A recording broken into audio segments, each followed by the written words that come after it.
Evan is back at the office in Washington, D.C. this morning and joining us live as well. Evan, it is good to see you. Thank you for being with us this morning. I was thinking about you last night and just sharing with you that we've been thinking about you through this entire situation.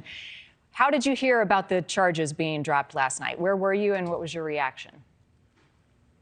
Yeah, thanks for having me, Marni, and good morning to you as well. So I actually saw it on Twitter.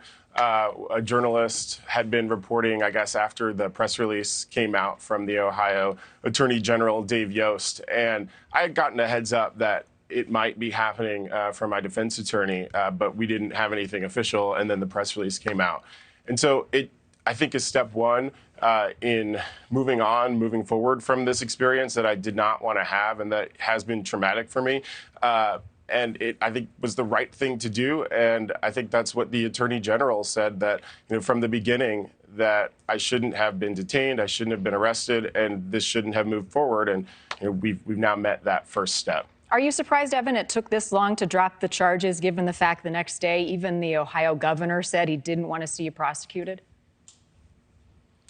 Yeah, I am. I mean, I understand, this is a process, right? But I think, from the moment that I was put in handcuffs, somebody should have given an order for me to be released then and there. It was very clear from all the video, from everything that the governor had said, that I was there doing my job, defending my right to be there. And I think it's important that, when we're the only profession that is protected in the Constitution and the First Amendment, that we stand up for our rights. And I felt that in that moment, it was unjust what was happening, and I thought that it was worth it to try to explain that. I did not think that it was going to escalate into a violent physical altercation.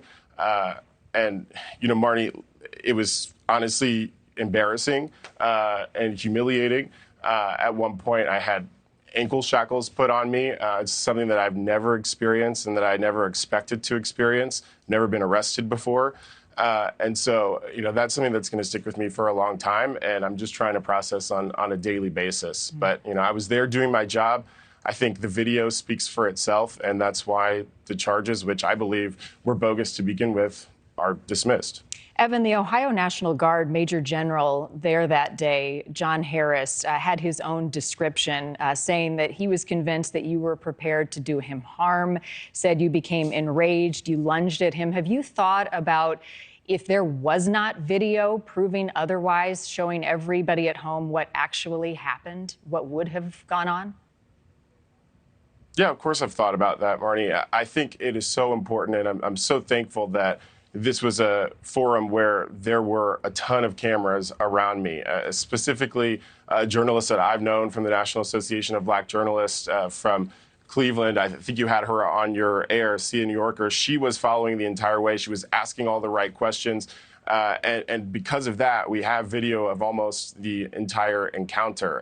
And I do wonder about that, because it's not just in my case, where we have seen that the narrative that comes out in a press release from the police doesn't match with the facts. And I think it's so important to recognize and know that sometimes the whole truth is not being told. And we have that on video. And as I said before, I think the video really speaks for itself. I think it's laughable that, that National Guard general was afraid of me because I was pointing and saying that I had a right to be there. I mean, I didn't even have a microphone on me.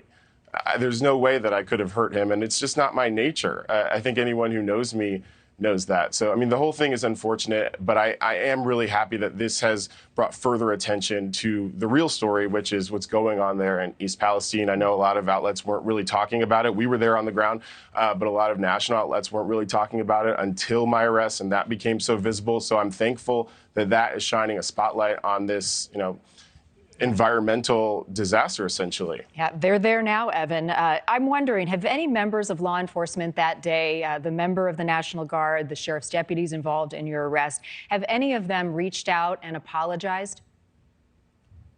No, I haven't gotten, other than the public apology from the governor. That's pretty much all that I've heard.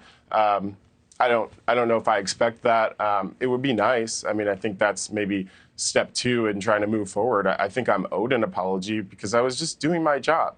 And I don't think any journalist or any person that is lawfully present somewhere expects to be detained and to have unlawful orders. I mean, my freedom was taken away for 5 hours, and that's just unconscionable in America. You've talked about accountability. Are you prepared to take legal action? I mean, it's something that I think is a possible solution or something to be considered. But obviously, it is still really early.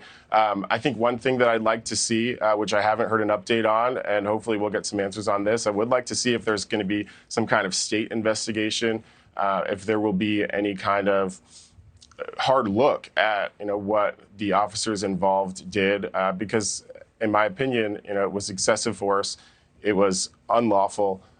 And again, it was embarrassing and humiliating. So at the very least, I think there needs to be a thorough investigation into their actions and whether they complied with the law. And it seems like there wasn't. Yeah. Accountability. I know you're just looking to go back out there and do your job. Evan, it's good to see you. Thank you for being with us this morning. Thank you for watching. Go to newsnationnow.com to find News Nation on your television provider. And don't forget to click the red subscribe button below to get more of News Nation's fact-driven, unbiased coverage.